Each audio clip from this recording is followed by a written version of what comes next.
Good afternoon, and welcome to Rotary Matters on Arrow FM. Now, Rotary Matters is a program that's broadcast for 1 hour on the first Friday of each month at 2:30 p.m, give or take, with a repeat broadcast on the following Sunday at 4. The idea is to better communicate exactly what Rotary does within the community and within the Wairarapa and worldwide. There are several Rotary clubs in different parts of the Wairarapa, and today's broadcast is by the Rotary Club of South Wairarapa, and we meet weekly at the Greytown Workingmen's Club, and our members come from Greytown, Martinborough, Featherston, with several members having a long commute from the coastal area from Piranawa to Whangamoana. Now, I'm Heather March, and hello Paul. Hi. Paul Well, yes. is Paul Mason, our president. Now, those of you who saw our last broadcast, or heard it, know that Paul is also a talented singer. Our last broadcast involved a lot of projects involving water. Mostly water in the sense of too much, too little, or in the wrong place. And I was amazed by how many songs Paul knew involving water. We have quite a few other things to talk about today, and I'm pretty sure he'll find a song for those too. It's a great way of preventing your getting bored by too much information. Today we'll be covering what the other Rotarians are doing, talking about our current projects, particularly tomorrow's bicycle event, the interesting people who've spoken to us over the months, and where all the money goes that we raise each year. Paul's got an interesting insight there. Marilyn Bouzade of Marilyn Bouzade of Marston South reports that her club is in the throes of organising their big food bank collection on the 13th. Are we doing one that day as well? Yes, we are. Oh, good. This involves the whole club and is one of our major events. Today, they are collecting for the Parkinson Appeal, and their Rotary singers are practising and brushing up Christmas songs for 2 gigs in December. Rob Irwin visited Rarotonga, and he gave us an update on our mobile medical clinic. Over to you, Paul. Me? Really? Yes.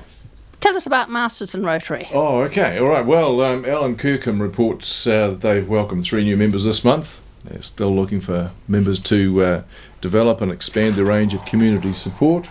Hi, Michael.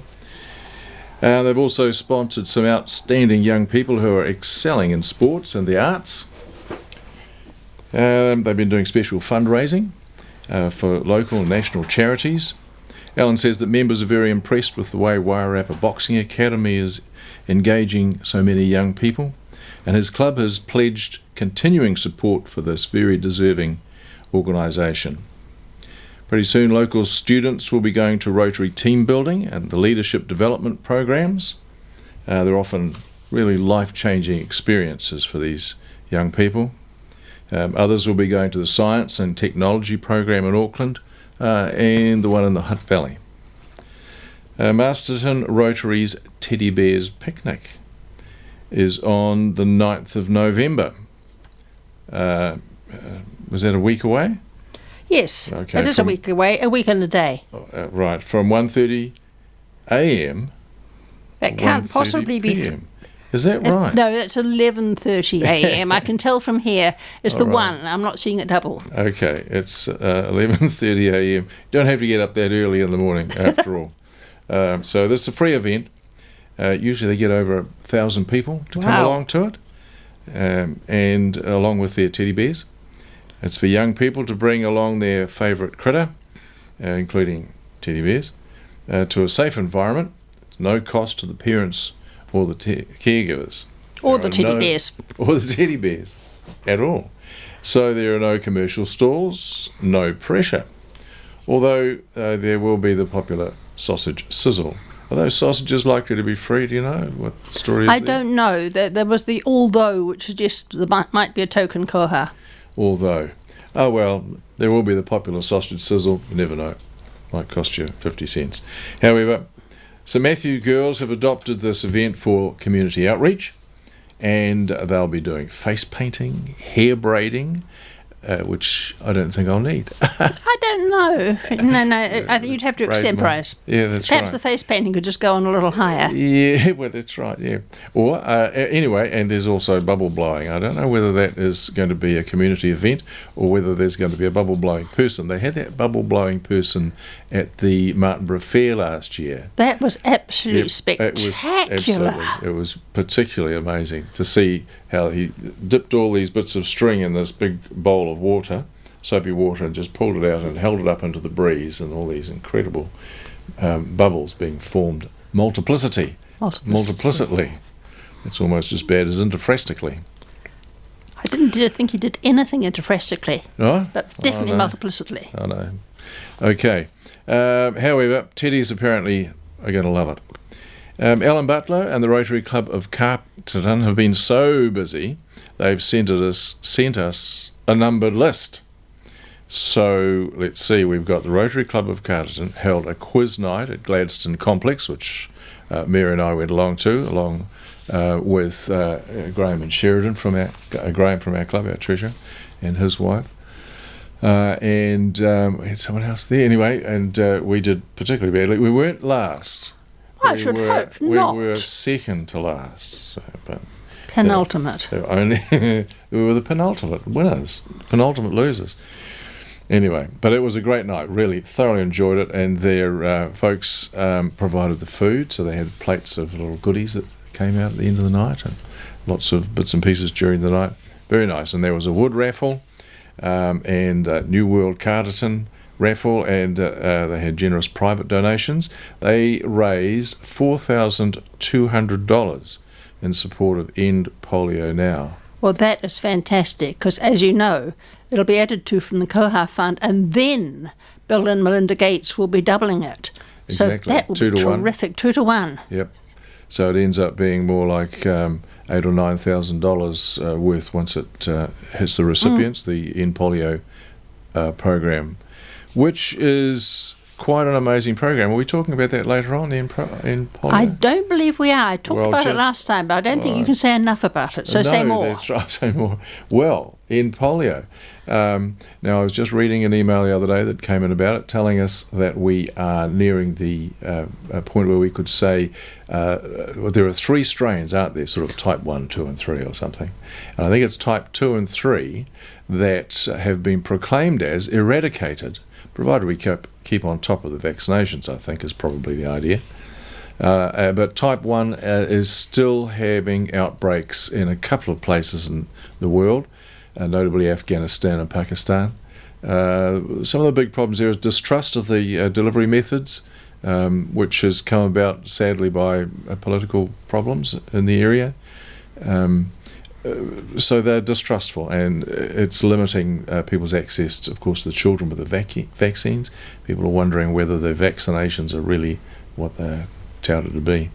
But that's great, because a scarce, like 5 years ago, there were 300,000 cases of wild polio virus in a year, and now we're down to, what do you remember? 80 was the number 80. I sold out last, yes. Okay, 80. It's really having an effect. So this is a Rotary initiative which the Gates Foundation and others have come on board with, and particularly the Gates Foundation doing 2 for 1. Every dollar that Rotary raises, the Gates Foundation will put in $2. I think that's absolutely fantastic. It is. Now, also the Carterton Club have, what's the word, inaugurated? No. Anyway, they've got a satellite club. It's got nothing to do with space exploration. No, exactly. This is spinning around the main parent club. The theory with the satellite club is that you can have a group of people meeting under different rules than your main club. Rotary have typically in the past been sort of a dinner and speaker club. You know, you turn up and have dinner and listen to a speaker, and then you once a month have your business meetings where you're actually doing the business of Rotary, whatever that might be, forming committees and organising work groups and so on and so forth. And certainly that's the way our club works. And there are those who may not really fit that mould, who are not particularly interested in having dinner and listening to a speaker, but they want to get involved in the community, and that's the key thing. Now, rather than insisting that people join our club and have the dinner and so on experience, we're able to form a satellite club, which is sort of a child of the parent club, as a child might be of a parent, I suppose. They have different rules, different meeting times, different meeting formats, and so they can form a group that will cater to the needs of those particular people and allow them to get their hands dirty, allow them to get involved in the community to the extent that they want to be, rather than being tied to what is now a 100-year-old, New Zealand anyway, organisation. Since 1905, I think, was when it was formed in America. 100 years in 2021, I think, is our 100th year in New Zealand. Goodness. They they've already been involved in fundraising. This is the Satellite Club. Already involved in fundraising for Dalefield School. They're going to help out at the AMP show this weekend. That's this weekend, isn't it? That is have this you weekend. Got all these dates all right, have you? I might have done. I certainly tried. I'm sort of hoping this wasn't written last week. No. Anyway, so they've got some great ideas in the pipeline. This is the Satellite Club. Another project, the Literacy Project, originally funded by Carterton, South Wairarapa, our Rotary Club, and Masterton Breakfast Club, to have expert Carla McNeil come from Auckland to train 2 staff from each primary school in the Wairarapa.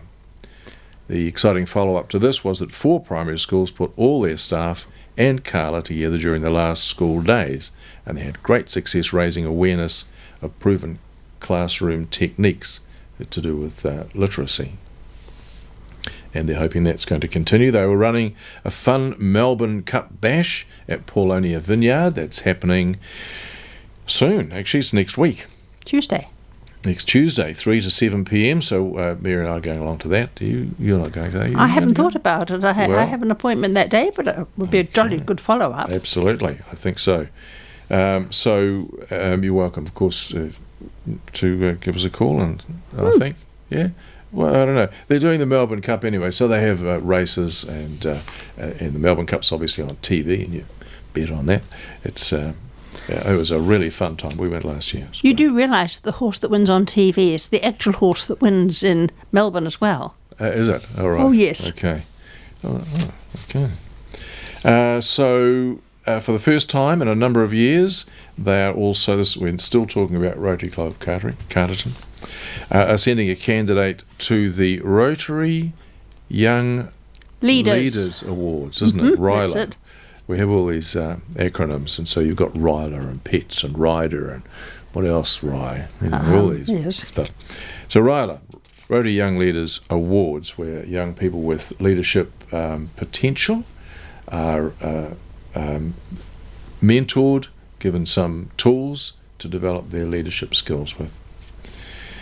Our president, Carterton's president-elect, Rod, and Satellite Club Chair, Fager, is that how you say that? I believed so. Are looking forward to the President-elect's training seminar, which is happening at Massey later in the month. Is that right? Our Rotary Youth Exchange student, Rebecca, has just returned from a marae weekend near Fielding. She says the thing she enjoyed most was the family feel with the little kids running around. Like most clubs, Carterton will be presenting the dictionaries next week to schools, is it, around the district? The Dictionaries and Schools project. And so if you want to follow up any of those stories, you can get in touch with Rotary, get in touch with Ellen. Or just find them on Facebook. Exactly. Yes, all right. So now our big news at the Rotary Club of South Wairarapa is that we've got our big bike ride happening this very weekend in Martinborough. It's going to be on Saturday, which of course the 3rd of November. No, Sunday. I believe that to be Sunday. Oh, I beg your pardon. It says Saturday, blah, blah, blah. So, no, it is Sunday. It does say Sunday. I have It's a new way of spelling Sunday. I've misread. Never mind. We invite you to join us on Sunday, the 3rd of November at Martinborough. and it's a ride through all sealed roads, the back roads of the Wairarapa. Now, I did think as I read this we should have a map. It would have been good to show you a map. It would have But there been, you but are. I have seen the map, and I find pretty it boring. totally... Now I'm very good at reading maps, Yep. and I find it totally incomprehensible. I think it's a much, much better idea if anyone, especially anyone who hasn't thought to book their ticket yet, goes on Facebook about now for Rotary Martinborough Charity Fun Ride, and that will give you the map and all the other details you need. Very good. That's even better. All right, so look online. Martinborough Charity Fun Ride. CFR, but I just tried Googling Martinborough Charity and it Fun, came up? and it came up. Fantastic. All right, so that's the news. The Martinborough Charity Fun Ride. You could still come in. Do you think they'll be taking pretty sure. door sales, as it were? Or We sort of did the you've got to time I was register? helping. Yeah? Okay. All right, get along.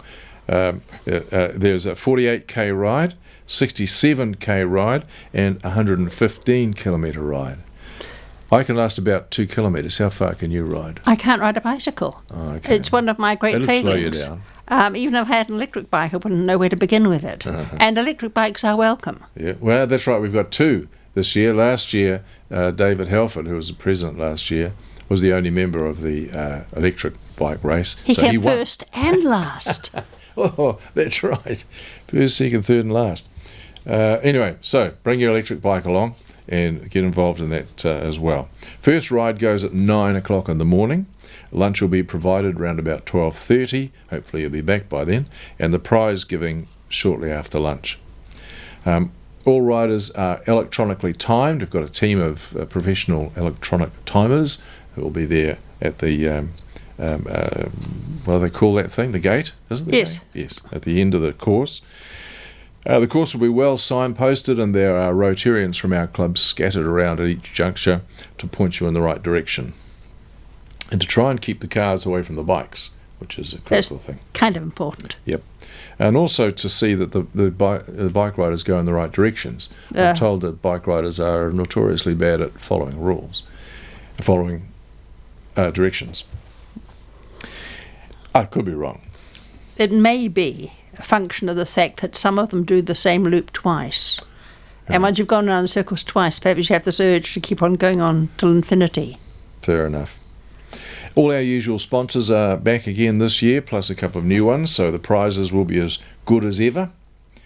And we've made some improvements to the lunch menu, so that's looking better too. The entry prices are the same, and this year we have a reduced entry fee of $30 for junior riders. That's those people still at school we regard as junior. So Google the Martinborough Charity Fun Ride for details. The Wellington Free Ambulance is going to be the recipient of the funds this year, the funds raised through the event. So here you can head over to their website, the Wellington Free, WFA, and find out what they're doing for youth in the Wairarapa. So, what are you waiting for? Hop on your bike and get over to the website. So, what else are we up to? We've got a big food bank collection. We're singing carols at the Wairarapa residence, for the Wairarapa residence at the, strangely as it may seem, the Wairarapa Rest Home in Martinborough. That precedes our annual Christmas dinner, by the way. And of course, we're planning for our our signature Rotary Martinborough Fair, which is on next year in the first Saturday in February and first Saturday in March. We're going to have around 500 stalls, I think, this year. Next year, February, March next year, this time. So a very busy time. Usually we attract around about 25,000 visitors. That we've been saying that for some years now, and it does seem to get a bit more crowded each year. But certainly the spin-off for the district is quite huge. You know, people bring on extra staff and shops from Featherston through to Carter and Greytown, certainly. I used to put 7 extra staff on in my cafe on fair day. Okay, well, it says here this would be a nice time to sing a song, so I shall do that, yeah? I think it's a great idea. Go for it. So I'm going to sing a song. And I thought we might do something a little bit quiet. I hope you don't fall asleep while it's happening. I'll try.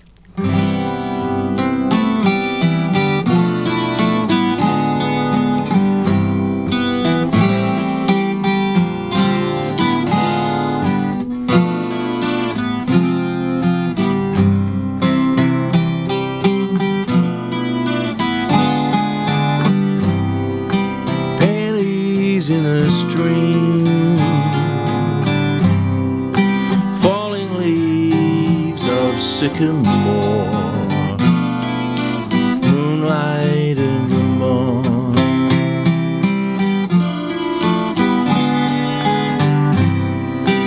Icy fingers wave, ski trails down the mountainside, snow light in the morn. Telegraph cables, they sing down the highway as they travel each bend in the road. People who meet in this romantic setting are so hypnotized by the lovely summer breeze, warbling of the meadow lark, moonlight in the morn. Telegraph cables, they sing down the highway as they travel each bend in the road. People who meet in this romantic setting are so hypnotized by the lovely evening summer breeze, warbling of the meadow lark, moonlight in the morn. You and me and moonlight in Vermont.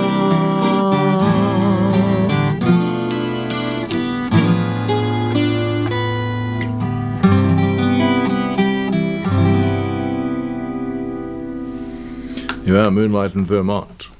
Lovely. It's a long way from moonlight in Vermont to icebergs in Antarctica, but that's where one of our speakers came from when we were having one of our dinner meetings. Each dinner meeting, except committee night, has a speaker, and some of them are very interesting indeed. We've collected up a few of them to talk about, and the first one I'm going to mention is Linda Wellington.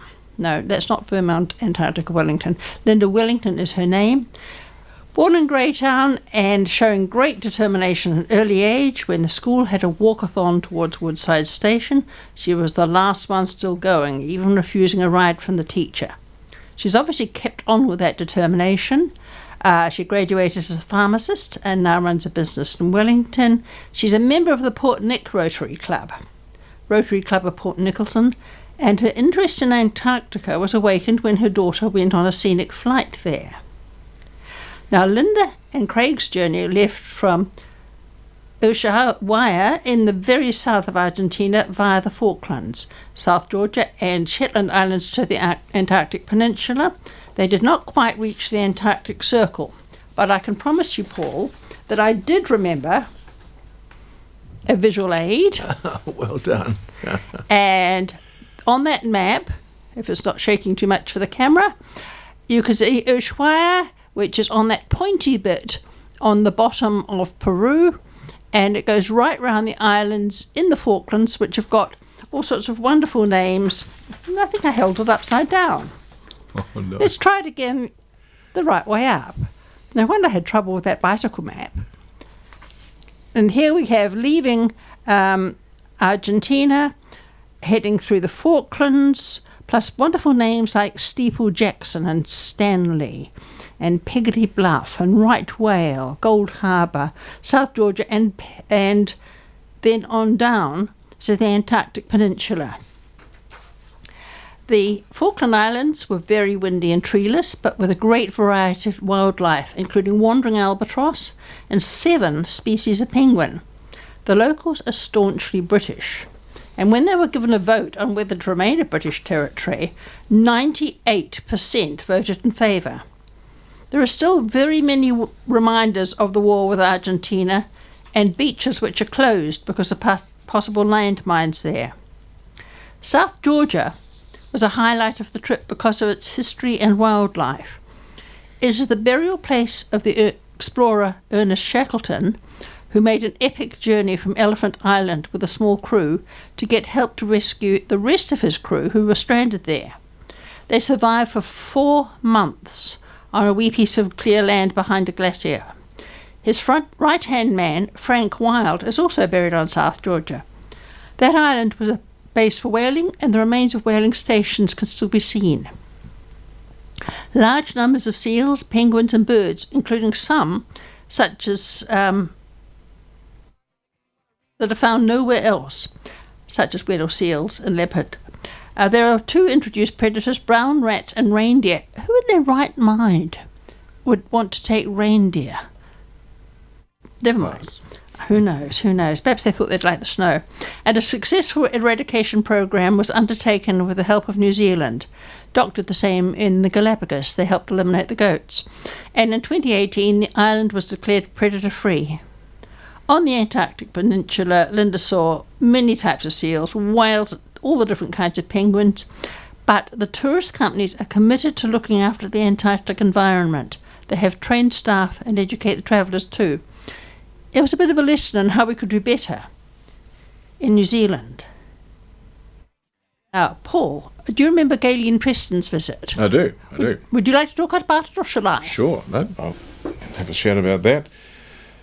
We had our changeover. Each year, of course, Rotary have their presidential changeover of officers, and at that evening we invited Dame Galen Preston to speak. And Ted Preston is one of our members, and it's her brother who had the privilege and pleasure, I would imagine, of introducing his sister. And she spoke to us and said that in 1969 she went to the UK where she studied, and she has studied applied art therapy. When she returned to New Zealand, she hustled her way into the male establishment, a male-dominated establishment, I think, at the time, in order to make her own films, and was a trailblazer for women in the film industry. She's a producer and a writer, as well as a director, and her work has a theme of how ordinary New Zealanders in challenging situations do extraordinary things. She's unique in making not only her own She's unique in making only her own films in New Zealand. One of her mantras is, "If we don't tell New Zealand stories, then who will?"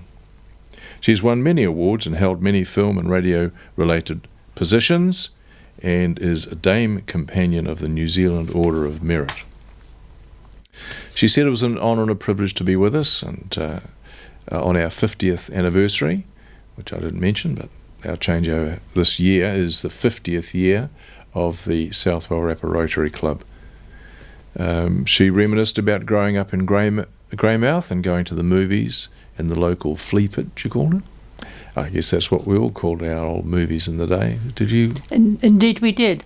Back in the days when the floors were beautifully sloped, so you could roll a Jaffa from the back to the front. I remember the Jaffa rolling, absolutely. 1 and 3 for a ticket to go to the movies.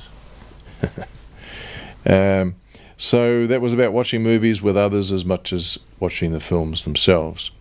With the advent of modern technology, her generation might be the last that actually goes to the cinema. As a child, she also listened to Radio New Zealand, which was the medium for telling New Zealand stories, as there were hardly any New Zealand films at the time. She felt that we could not underestimate, or should not underestimate, the importance of art, and that she was liberated by an art-based education. Her maternal forebears could not have imagined the life she leads now, which includes travelling the world. Last week she was in... was it last week? No. She had been in Sydney on the jury of the Sydney Film Festival. We were then able to ask a few questions, and she was asked if you had to be crazy to make films in New Zealand. And she said you have to have a strong sense of purpose and outrage, especially if you're a woman. Her purpose, she said, was to provide a voice and tell the stories of people who are not normally heard. She then went on to explain the difference between a producer and a director. She said that the producer makes the film happen and the director makes the film. Directors don't have to do anything but persuade others to do their best work. There are advantages to being a producer-director, and she's a writer as well, which gives her great flexibility. Someone asked her which of her films she liked best, and she said Perfect Strangers was her favourite, starring Sam Neill, and Hope and Wire, I think, was the other one, a film about the aftermath of the Christchurch earthquakes. The most rewarding films, she said, were her family films, such as Home by Christmas, based on her father's wartime experience, and contrasted with her mother's perspective. Making the film A Year with Helen. She made the film A Year with Helen, you might remember that. Was terrifyingly difficult, she said, as the UN makes reporting on themselves really difficult. Her next project will be a film about Rita Angus, the artist. Right, well, at about that time, you also made your first speech as incoming president. Now, would you like to talk about that, or would you like me to talk about you in front of you? Well, I could talk about it. Why don't I talk about it? Okay, you talk about it. All right. So I had my inaugural speech, which really just lays the groundwork, I guess, for the year to come. And I quoted a couple of people, as people like to do, but I felt that the change was in the air, and most people, well, as they say, only a wet baby likes change, and it's fair enough. And however, I did feel that change is necessary, and many feel in an organisation as long in the tooth as Rotary, the things become a little bit entrenched. And we have ways of doing things and traditions. And I thought might be a good idea to quote the founder of Rotary, Paul Harris, who was speaking in 1936. He founded Rotary in 1905. But in 1936, he's had this to say: "It is well that there is nothing in Rotary so sacred that it cannot be set aside in favour of things better." So back in 1936, Paul Harris was saying, don't get stuck, don't believe your own press, don't get stuck in the quagmire of tradition. He went on to say, this is an experimental age and a changing world, and all things which are worthwhile and progressive are the cumulative effects of preceding successes and failures. Experimentation is important, and we need to try new things and make our mistakes and make the world a better place by trying different things. Lead up to my thoughts on how we might change things for our particular club. I also quoted Robert Kennedy. He said famously, as you will almost be able to say it with me, some men see things as they are and ask why. I dream of things that never were and ask why not. And what a great line. I wonder who actually penned that line. But certainly at the time it was exciting, and even today we can think, do we have to just go with the things that are and think that we're clever because we understand them or we ask about them? Or should we not think, what can we do to make this a better place? What are we not doing now? What do we not know about now that we could be doing, that we could be thinking about, that we could be putting in place for the future to make future generations a better place to be? People didn't know about cell phones before they were invented. They didn't know about fax before it was invented. They didn't know about organisations like the Cancer Society and so on before they were invented. There are things that we could do but we have to change the way we think in order to make them happen. At that point, I also pointed out, I had a little list that I said to people, perhaps you could tell me, I'll ask you a few questions. Who started the Crippled Children's Society in New Zealand? Who built the first Karatani hospital?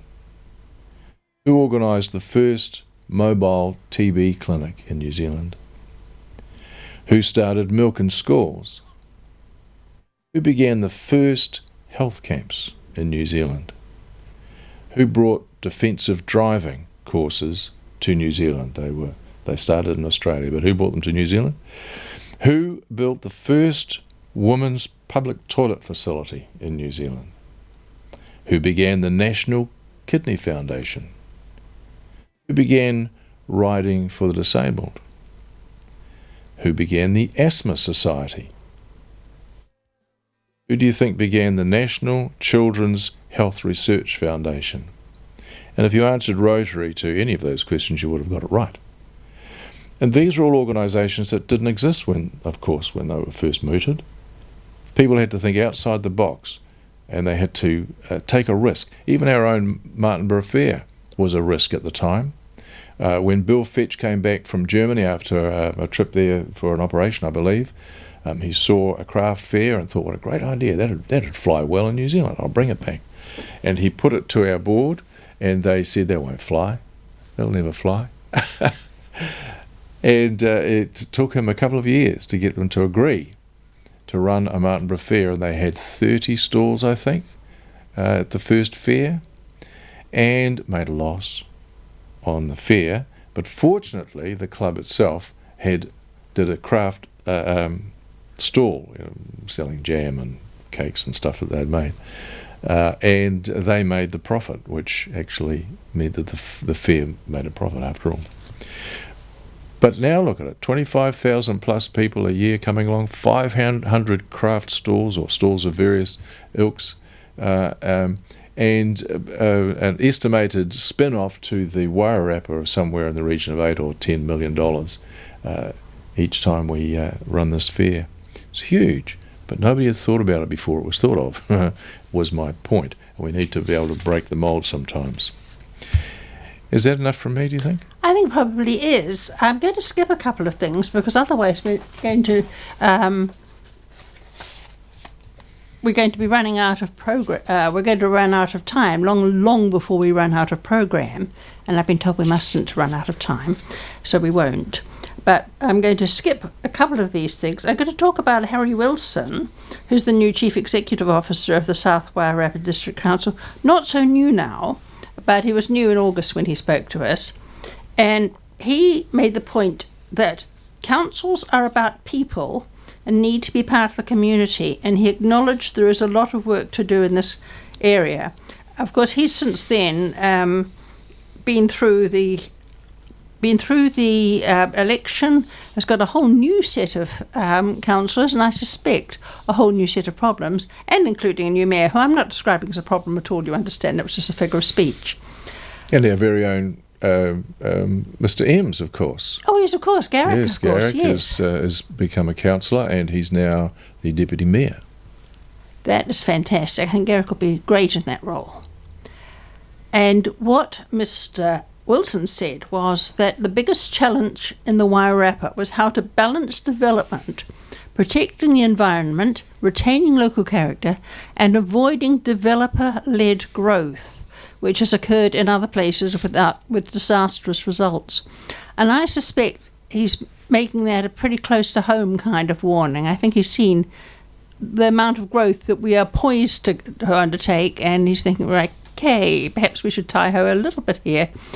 A large part of council work is managing assets, and it's necessary to manage resources really well and to engage the community. Sometimes the community cannot be consulted about decisions, and I have to say that we get grumpy about that sometimes, and it is disingenuous to talk about consultation in those cases. Particularly, he spoke about the problems Martinborough has had with its water supply and how we need more than one method of water treatment tracking all the potential causes of contamination, such as faulty backflow meters and illegal connections, is really difficult. So effective water treatment is essential. He finished with the claim that he really is a one-eyed bastard, to the amusement of the audience. Now, Rob Smith, that should be explained. Yes, do, please. It's because he is blind in one eye. Oh, I didn't know that. No, that's right. I just thought he was saying he was one of the few that could actually claim to be one-eyed. I just thought he had an amazing focus on what he was doing, and it was just the one focus. Well, that would explain quite a lot of things. Rob Smith, who's a long-established member of Great Island Rotary, and I'm pretty sure he's one of our past presidents, certainly has his eye on the ball, asked how he felt about growth showing signs of outstripping the capacity of our infrastructure. And perhaps because Rob comes from Greytown, he has been aware of the very large amounts of buildings that have been going on around there. Harry said that this is what the geospatial plan is for, in order to balance public and private interests, and including heritage, amenities and infrastructure. And he actually handed out some information there, so we're a bit more on top of that. Now, I think we talked about Mike Butterick, who is from 50 Shades of Green. Now, I understand that has nothing whatsoever to do with any number of shades of grey. He's been a farmer in the Wairarapa since 1990, and he feels that the rural sector has been unfairly blamed for greenhouse emissions and pollution of waterways. Mike explained that 50 Shades of Green was started to raise awareness of the effects of selling good farmland for planting pine trees. There are several drivers which are causing this to happen, and these include the emissions trading scheme, the zero carbon bill, which means that farmers are not allowed to offset the planting of trees against emissions, although other people like airlines can. And although I can buy an air ticket and put some money aside to offset my carbons, the farmer can't, which I think is a little bit mean, since it'll be the same sort of trees. And the Overseas Investments Act. And this has been changed to make it much easier for overseas investors to plant trees to gain the carbon credits without having to provide any betterment for New Zealand from their investment. He said there was no incentive for them to replant. He said that the time and money put into massive forestry projects would be better spent on technology research to lower emissions. He noted that transport emissions have gone up far more than farm emissions in recent years, and he acknowledged the issue of emissions is a very complex one. Now, Brian Weatherson, we have a lot of farmers in Rotary, and Brian Weatherson's one of the long-established farmers in the South Wairarapa. He thanked Mike for his talk, which, as a farmer, he fully supported. He said that pollution comes from too many people and that farmers are not fairly treated compared to local authorities who discharge raw sewage into waterways. Now, the last one I'm going to talk about is Simon Manning. He's a very, very well-known funeral director who's talked to us before.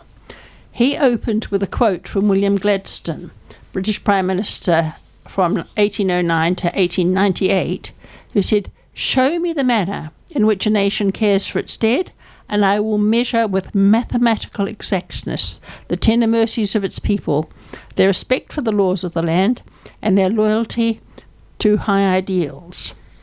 Now, Simon was talking to us about the funeral disaster team, which arose from the Erebus disaster when there was time to prepare, but the industry realised that they would not normally have that time to prepare. The members are volunteers who are not paid for their time, only their expenses. Simon has worked at disasters overseas as well as in New Zealand, and most particularly he's talked to us about the mosque shooting. This required the team to work closely with the Muslim community, who normally handle funerals by themselves. The team included embalmers who were better able to cope with what they would see, because Muslims are not usually embalmed. In this case, it was necessary. Muslims in New Zealand are from many different cultures who do not always agree or do things the same way.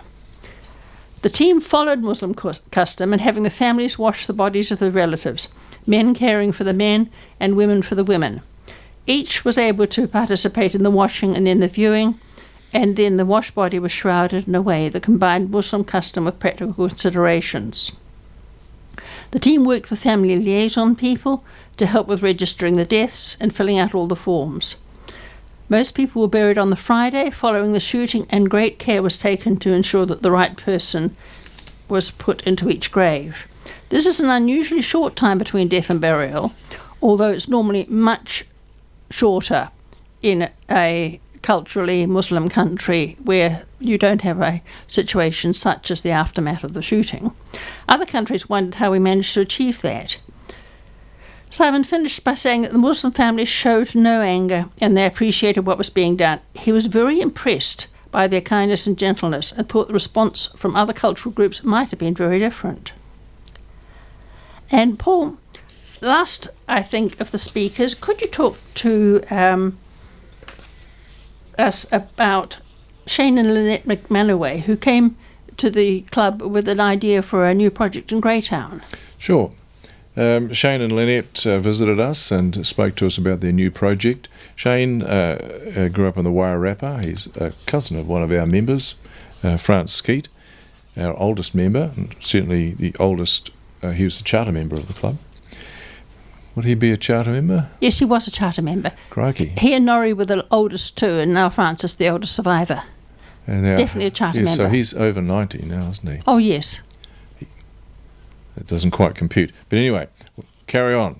Shane grew up in the Wairarapa. No, he wasn't born into the club. No. He could have been 40 when he started, and it does compute. Okay, fair enough. Shane has an extensive career in the farming industry, farming sector. He was also CEO of All Flex, who do the livestock identification. You know, the little yellow tags, the big yellow tags. Yes, numbers on them. I know. I've put them on goats and things. They make wonderful key tags. Do they? Who would have known? It's a multinational company, and you just see these yellow little tags around and think, well, there's a yellow tag. How big a business can that be? Well, if you look, you notice there's one on every lamppost in the Wairarapa, so they know which one is which. Lampposts don't move around much, so you don't have trouble moving them like you do with cows. No. You still need the tags. Right, and all the cows are tagged as well. I guess there are a few cows. Do they tag sheep? I don't think they do. You can do. Depends on if you're going to show them or something. You don't want to lose them. All right. Anyway, I digress. Shane began by saying how nice it was to be there, as people often do, and thanked us for the opportunity to speak about his venture. He and his wife were keen to start up a medical centre in Greytown. They'd felt that the medical facilities throughout the Wairarapa needed a bit of a facelift, especially in Greytown, and so they're planning quite an ambitious project down Bidwell's Cutting, isn't it? Yes, on the Bidwell's Cutting Road out of Greytown. Just as you go out before Pope and Grey, isn't it? And they're talking of rolling green fields and buildings and sunlight and birds and hot and cold running receptionists and so on. It sounds idyllic, and they're really keen to see a very, very high standard of medical attention. Having said that, I certainly have had great service from our Featherston, our own Featherston Medical Centre. It's always a smile and a welcome, and the doctors there are great. They're attentive and caring, and just the best you could imagine. So I think the new centre has got its work cut out for it to do any better than what we're doing. But I imagine they're going to put a lot of money into a very, very swept up facility with, they're talking about CAT scans and very expensive machinery and blood tests on site and so on. So it sounds as if there's going to be a resource that all of the medical centres will be able to use. So we'll be watching that space with interest.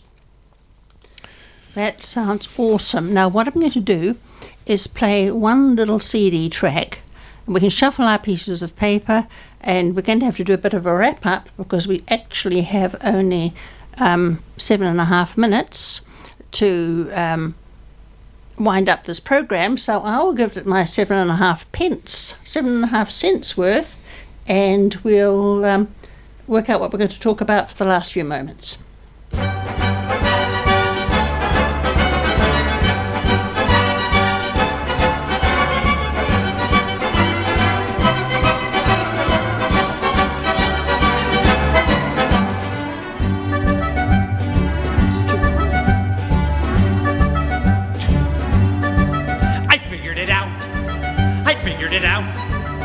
With a pencil and a pad, I figured it out.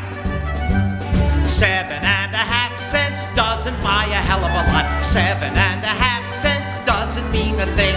But give it to me every hour, 40 hours every week. That's enough for me to be living like a king. I figured it out. He figured it out. I figured it out. He figured it out. With a pencil and a pad, I figured it out.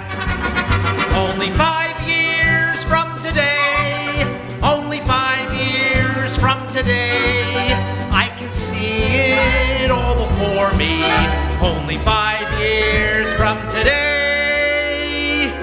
5 years, that's 260 weeks times 40 hours every week at roughly 2.25 hours overtime at time and a half for overtime come to exactly $852.74.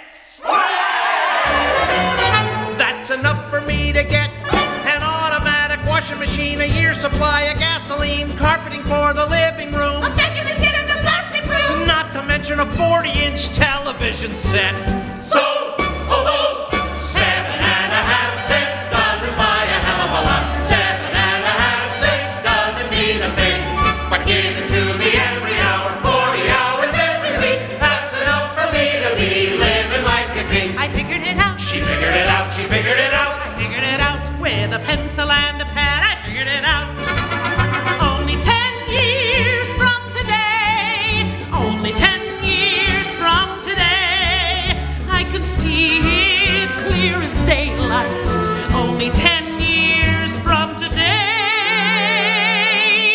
10 years. That's 520 weeks times 40 hours every week at roughly 2.25 hours overtime at time and a half for overtime comes to exactly $1,705.48. That's enough for me to buy a trip to France across the seas, a motorboat with water skis, maybe even a foreign car. Sergeant out in the corner bar. Not to mention a Scrabble board with letters made of gold. So, although 7.5 cents doesn't buy a hell of a lot, 7.5 cents doesn't mean a thing. But give it to me every hour, 40 hours every week. That's enough for me to be living like a king. We figured it out. We figured it out. We figured it out. We figured it out. With a pencil and a pad, we figured it out.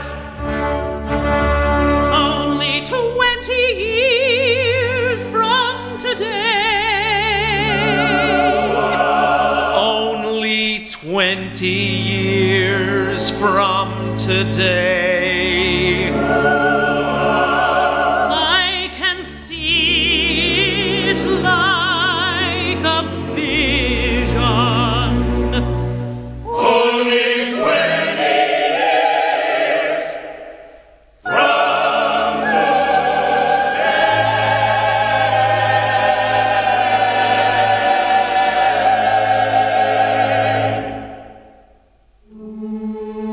20 years. Now let's see. That's 1,050 weeks. Times 40 hours every week. Roughly 2.25 hours overtime at Time and a half for overtime. comes to exactly $3,411.96. Wow! That's enough for me to be a sultan in the Taj Mahal, in every room a different doll. I'll have myself a buying spree. I'll buy a pajama factory. Then I could end up having old man Hassler work for me. So, although 7.5 cents doesn't buy a hell of a lot, 7.5 cents doesn't mean a thing. But give it to me every hour, 40 hours every week. That's enough for me to be living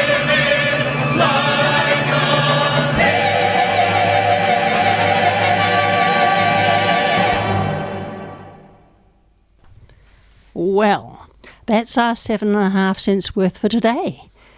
It's been a terrific program. We've had so much more to talk about than we had time to fill that we're going to have to cut and run very, very shortly. But thank you, Arrow FM, for letting us give you an idea of what Rotary's up to. This is the South Wairarapa Rotary Club saying thank you and goodbye.